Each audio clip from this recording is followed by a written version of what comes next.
Well, if you're looking for a cheap last-minute summer vacation, look no further than sailing the high seas. There are nearly 2,000 cruises charging only $100 a day and more than 50 currently for sale at less than $50 a day right now on Cruise Sheet, which offers deals in the cruising industry. And of course, Rachelle, that comes with hotels and airplane prices through the roof, both up about 20% year to date. So the question is, will these lower prices lead people back to cruise ships just as we start to hear more about COVID surges?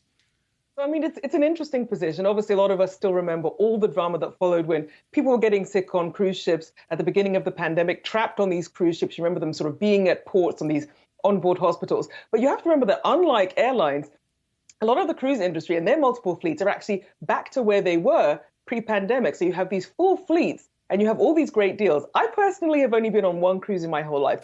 I would consider it. When you look at the price of airfare, when you look at the price of gas, how much it costs to travel, I mean, a cruise is looking pretty attractive right now.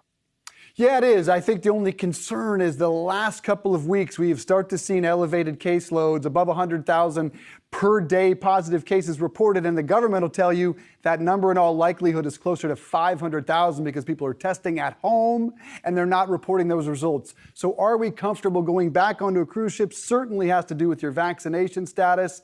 I'm fully vaxxed, and I too have not ever been on a big cruise ship, only a small one.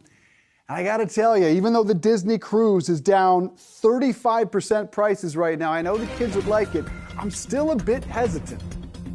I mean, and honestly, I don't blame you, because Disney cruise was top of mind as well, because my daughter's never been to Disney. She's been bugging me about the cruise. I was like, maybe. But that feeling in the back of your mind that if one thing goes wrong and there's an outbreak, you're pretty much just stuck. But still on my list, still on my list.